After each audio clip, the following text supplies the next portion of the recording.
Hey mages, welcome to today's Budget Explorer video.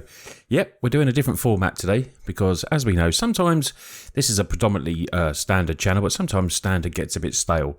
So it was requested for me to make some Budget Explorer decks. Now, first of all, when I looked at the Explorer sort of decks and meta, they use a lot of rares. So this was a bit of a challenge, but I've got 3 decks for you today, all under 10 rares. So mixture of rare mythics, but all under 10. Even one of the decks has just only 4, which is, you know, very, very, very budget. You'll definitely get some wins with these decks. It's good to, if you're just looking to get into the Explorer format, to have a little bit of fun and, you know, try something different. And hopefully you'll take one of these decks and you'll already have the cards, hopefully, and won't have to craft too much. So without further ado, we're going to get on to look at decks. But first, let me say thank you for all your support in the recent videos. Yeah, everyone that likes the videos, it really does help out. So if you want to support me by doing that little thing and pressing the button, it helps share the videos out. Want to go a bit extra further? Become a Total MTG Patreon. That is just going the extra mile, and I really do appreciate that. And if you play Explorer or if you play Pioneer or anything like that, because a lot of these decks do cross over and you want to pick up some paper cards for these and you're in Europe, check out Cardmarket, the largest marketplace in the world. But without further ado, let's get on to the first deck. So here we are with the first deck, and it is a budget mill deck. Now, you either love mill or you hate mill. You probably love playing it, but you hate playing against it because everyone wants to play with their cards. They don't want them just milled away. For any new players here, mill is a different type of archetype where you play cards like Maddening Cacophony, where it says each opponent mills 8 cards. They have to put the top 8 cards from their library straight into the graveyard. It's a really fun strategy for me. I love playing it. And yeah, I've put this budget deck together for you. So this will have 9 rares in total. And I will say, after just going through the deck, you know, a couple of little ways to upgrade it as well in all of the decks. So let's have a look at the rares first. You see this Planeswalker here, Jace the Perfect Mind. Now, you might have this from Standard already, which would be good. It's a really good mill card. You can +1 until your next turn. Target creature gets -3, -0, so you can sort of buffer down a creature. -2 if there's already lots of mill cards, or you know, milled lots of cards away. Target player mills 3 cards, and if your graveyard has 20 or more, you get to draw 3 cards. Otherwise, you just draw a card, so still card draw. And the -X, which is the way you win games, is target player mills 3 times X cards. So if you have to use this, just putting it down to get the win, it literally can play -X straight away, and then potentially mill 3 times 5 cards. So that's a 15 card effect for the 3 and Phyrexian mana or 4 mana for this card. But even if if you plus it up a few times, if you've got that, you know, you kept the battlefield clear as best as you can with your bounce spells or something like that, then generally that's not going to happen. But you can use this as a win con. We've also got 3 of Maddening Cacophony. Early game, great. 2 mana, really, mill decks really disrupt your opponent's game plans. You can do 8 cards with this for 2 mana. If you've got it late game and it's kicked, you can still mill half their library rounded up, which is absolutely backbreaking. It's amazing. But even just 8 cards for 2 is really, really good. So the last rare we're going to look at in the deck is a 4 of. It's amazing. It's Tasha's Hideous Laughter. Now, in practice, I do like to practice with decks, make sure they all work and everything like that, and can get a few wins. Tasha's Hideous Laughter, I got a turn 4 win with this deck. So when you're playing those low to ground aggro decks that have very low CMC, Tasha's Hideous Laughter is amazing. You have to mill until that player exiles cards with total mana value 20 or more. And when they've got like 1 drops, 2 drops, they just add up. Mixing with the lands, you're just taking away their deck. And a full 4 of these in the deck as well. One of the best creatures for mill, Ruin Crab. 0/3, whenever you play a land, you get a mill 3 cards, staple for the deck. Then we have Merfolk's Secret Keeper. You play it for its sorcery spell first, you mill the player 4 cards, and then you get to have a nice 0/4 blocker on turn 2 if potentially you can play this turn 1. So very good versatile creature for the deck. Ashiok, Dream Render, another Planeswalker. This is just an uncommon, this one. So there's no uptick, but spells and abilities your opponents control can't cause his controller to search their library. But you get to give target player mill of 4 cards just by doing the -1 if you keep it on the battlefield, if you get a chance to. And then you get a few ticks down. It just becomes really good. And of course, we're going to have a full 4 of these in there as well. Now we have a little bit of bounce, like I say, Fading Hope. This can return your crab. You could even return Merfolk. Once it's down as a 0/4 creature, return to your hand, get to play the mill 4 cards again, then play it again. Or you use it as a protection as well. This card, found in the third path, 4 of, may cast an instant sorcery spell with mana value 1 or 2, which is great. We've got Fading, we've got, you know, potentially something we can play like the Merfolk sorcery, or we can skip ahead 4 mill cards, and then the -3 exile target instant or sorcery card from your graveyard and you copy it. So you have to pay the cost. But if you've already played a Tasha's Hydia and it's in the graveyard, you play the Found in Third Path, potentially 5 mana open, you know, you play this for 2, you could go straight to 3 and play it again. So recursion of your best cards is really good, and that obviously counts for Madden Cacophony or anything like that as well. Last few cards in this deck, we've got Bond of Insight. Because we're running on a budget, this is nice. Each player mills 4 cards, we return 2 instant sorcery cards, so it's a way to get back your Tashas or, you know, your Madden Cacophony back. Then you exile this. So just, you know, a nice bit of recursion for us and ways, because, you know, we've got 4 of these, but we only run 2 and 1 of them. And then into the story as a one-off, usually just cost 3 less, so you'll be drawing 4 cards. So, you know, there's many different ways to play mill and build mill. Basic lands, 20 islands, and then Ipti Rivulet, which is a cool uncommon because you can pay to sacrifice itself and mill another 4 cards. So yeah, we have plenty of ways to mill our opponent. That you're going full ham in on the mill on this one. And you know, if you're looking to upgrade this deck, my suggestions would definitely be for the land base, I would add in Otawara. So for those of you who don't know Otawara, I would potentially have 1 or 2 of these in just for the islands, just for an extra bit of bounce. And, you know, it's just a really good card. And then all I would really do is potentially drop your Bond of Insight and then bring in some more power.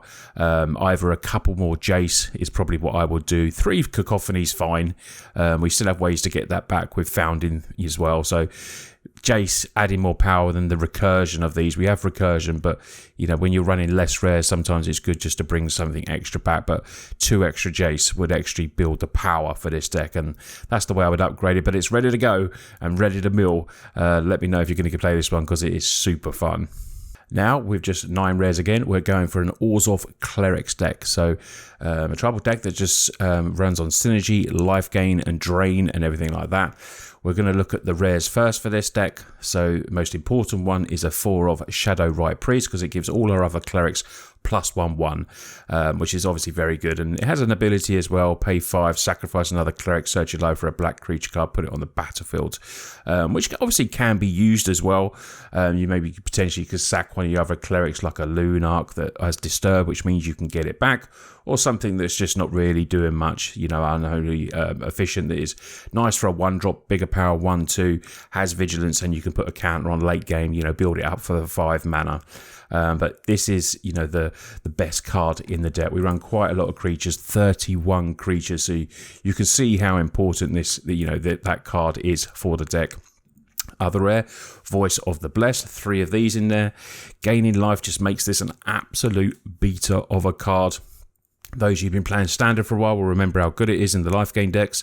Whenever you gain life, and that's whenever you put a 1/1 counter on it, has 4 or more. 1/1 counter has flying, vigilance, and then it has indestructible when it has 10 or more as well. It's just really, really strong, powerful card. And the other rare is a couple of Caves of Kalios. You can probably see how easy this one's going to be to upgrade. Is probably going to be in the lands, as we're going to say, because it is very good, as is this deck, and is very synergistic. So looking at the creatures, Lunarch Veteran I spoke about, ends the battlefield under control. Whenever another creature does, you get to gain 1 life, and this can come back for its Disturb cost as well. We also have Phyrexian Missionary. 2/3, has the kicker for 2 mana, so you pay 2 and 2, ends the battlefield. If it was kicked, return a target creature card. So we have a nice bit of recursion in there, and it has lifelink as well, so bigger stats and an ability. This is a really, really sweet uncommon card.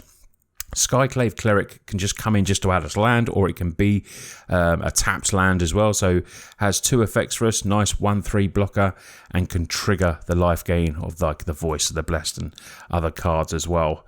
Elis, smashing card. It's in all the life gain and drain decks, this card, and it works, you know, it's a cleric, so it's on theme with this deck. When another creature enters the battlefield under control, it gains 1 life, so very much like Lunox, we can gain multiple bits of life, and the idea is to bring up the Voice of Blessed and anything else. Whenever another creature you control dies, each opponent loses 1 life as well. So the sack effect that we spoke about, potentially with Shadow if you need it, is there to maybe get that last point of damage in. Marauding Blight Priest, whenever you gain life, each opponent loses 1 life. So this card is so good and important for the deck when it's on the field. With all that life we're gaining, whenever we do, we're just draining our opponent. It's just such a good synergistic deck, this one. And the last creature we're going to talk about is Markov Purifier. Has lifelink itself. Beginning of your own state, if you gain life this turn, you may pay 2 and draw a card. So a little bit of life gain then, and when you're gaining that life, you have the ability to draw cards if you've got the open mana as well to find some more of these really good, cool synergistic cards. We do have nice bits of removal because we're running Orzhov, so we've got Cut Down as a 3-of, also got Go for the Throat as a 3-of, and a single Inferno, which is the way, you know, it seems to be, I keep coming up against a lot of artifacts and everything like that, so I'm starting to go for a 3-1 split now rather than a 4 Go for the Throat. So in most of my decks that, you know, run black, so it'd be 3 Go for the Throat and 1 Infernal as well. Land base, 2 Caves of Kalios, 10 Swamps and 10 Plains, which is where we look at for doing the first part. If you want to upgrade this deck and increase the rares, you go straight for another 2 Caves of Kalios, and then you will then go for some extra lands. You could add in a Naganjo for one of the planes, and then the Takenuma potentially added in as a single rare. Not essential, really. You know, I'd probably, you know, they're just suggestions for you to add in, but they're definitely not, you know, essential for the deck. But if you can, add in the 2 extra Caves of Kalios, and then add in either, if you've got Godless Shrines, because we do have a lot of life gain, so we can have this, you know, coming in tapped and paying the 2 life, or something like a Shattered Sanctum. If you can, you know, change those plains and swamps for just better land, that's always what you want to do. And then a nice sweet upgrade for one of the creatures. I would swap the Unholy Efficient if you'd like to upgrade for where is it? I'm trying to find. There it is, Speaker of the Heavens. So this is a cleric, Vigilance lifelink. But because we're gaining so much life, you know, you sometimes find yourself 25, 30, 45 life, 50 life I've been up to with this deck. You can then create starting angels. Now, not clerics, but a 4/4 angel with flying is still pretty sweet. So that would be a straight swap for me, putting those in the deck over the efficient. But this is a really cool tribal deck that has lots of synergy and is a life gain and drain, a very good type of deck to play. And yeah, give it a try if this is for you. Now, the last deck we're playing has just 4 rares, and it's just the land. It's just Hallowed Fountain. So if you want to make this 0 rare, it won't be as consistent because lands, like we always say, are the important part of decks. You can swap this out to just get started before you build up some better lands, or if you've got a swap for Hallowed Fountain, you can go just all basic. But this is a blue-white auras deck. Very low CMC, 1.3, 18 creatures, 21 non-creatures. And the idea of this deck is to have a creature on the field and build it up with enchantments as best as you can. Get the power and toughness huge and protect it and just swing for wins. That is the idea of this deck. So we have creatures like Slither Blade, can't be blocked. Now, if you've got a big creature and it can't be blocked, that is very good because you're just going to get through with the damage. So yeah, Slither Blade, 4 off straight in there. 2 Adanto Vanguard, +2/+0. You can pay 4 life, make it indestructible. So a good way to protect against removal. Vanguard. Now, the 4 life can be quite big, but you can gain a bit of life in this deck as well. Virtuoso with the double strike and the ability of Connive can just go massive. You know, I've had this as a 21/21 double strike, attacking, flying, lifelink. Oh, it's just been absolutely brilliant. And yeah, you win games quick when you've got something like that on the field. Seasoned Hallowblade is another one you can build up. You can discard a card and give it indestructible. So we've got really, you know, types of creatures that are hard to deal with, or we're making it harder for our opponent to deal with. That's the idea of the deck. Protection with Alseid of Life's Bounty, another creature that can be sacked and gain protection from a colour to end of turn as well. We've got Selfless Savior. Another one that can be sacked. Target creature you control gains indestructible. So we're really trying to, you know, stop against the spot removal and the rafts and everything like that with this deck. That's the idea of it. Now, you look at the enchantments that we're going to be putting on. Then we've got stuff like Cartouche of Solidarity, ends the battle for credit 1/1 token with Vigilance, and then the enchanted creature gets first strike. Ethereal Armor, +1/1 for each enchantment you control, and they will just keep stacking up the more you get these on your creature. It's just an absolutely brilliant 1-drop for the deck. Sentinel Eyes, +1/1 and Vigilance, so you can attack and still leave the blocker there, and gives it a nice little buff as well. Curious Obsession, gets +1 when it deals combat damage to player, draw a card. Beginning of your state, if you didn't attack with creator, you have to sacrifice that, but you know, you just want to be attacking him with your big creature anyway. Then we have Cartouche of Knowledge, gets draw a card, gives it +1/1 and flying for that nice bit of evasion. And then we have Staggering Insight, gets +1/1 and has lifelink. Really good for the deck, can just really pull you out of the way. Even if they've got that 1/1 blocker and you're attacking with a 16/16 double striker, you're gaining that 32 life. It's just, you know, it's massive. When this deals combat damage to a player as well, you get to draw a card. So we've got plenty of ways to draw cards and gain life and just be evasive. This deck is really good, and plenty of creatures. You've got this blade that can be unblockable, so it's a really awkward deck to play against. Blue-white, no counters or anything like that. You're just going for big creature and then protecting and getting the win. Like I said, basics, 10 planes, 7 islands. The rares for this is just 4 Hallowed Fountain. And all I would do for this deck, you know, these are very good as is. I would just upgrade the lands if that's, you know, something you want to do. Like I said before, an Otawara. You could potentially add an Arganju for a bit of removal as well. You could even add in another big creature like a Hall of Storm Giants, you know, as a finishing creature. That's just a suggestion. For 6 late game, you're coming in with a big 7/7 Ward 3 creature, which, you know, seems nice as well. But other than that, I wouldn't, you know, there's not much else I would add in. You could, like I said, the rare lands, you could add in like Henge Gates if you've got them as well, Sea Chromes. They're just ways just to make this deck more consistent, so you always get to play the colour and the lands you want. So they're, you know, the upgrades for this is just in the best lands that you have. Very cool. 4 rares as is. You could make it 0 just to give it a try. But yeah, give it a try and let me know what you think. So there was 3 budget Explorer decks for you with minimal rares. We know in some of these, you know, in the decks in Explorer, they have 25, 30, 40 rares. This is a little intro for you if you want to give the format a go. Let me know if you liked this and if you want to see more of this type of thing in different formats as well. I don't mind doing some videos with different formats just so, you know, like I said, standard does get stale, so sometimes you just want to dip in, but you don't want to spend the money to dip in. You just want to have a bit of fun, and you know, these decks will, you know, will get you wins. If you take them to the ladder, let me know how well you do. Fingers crossed you do well. I love hearing when you're reaching up the ladder with the budget decks. It's you know, really good to hear.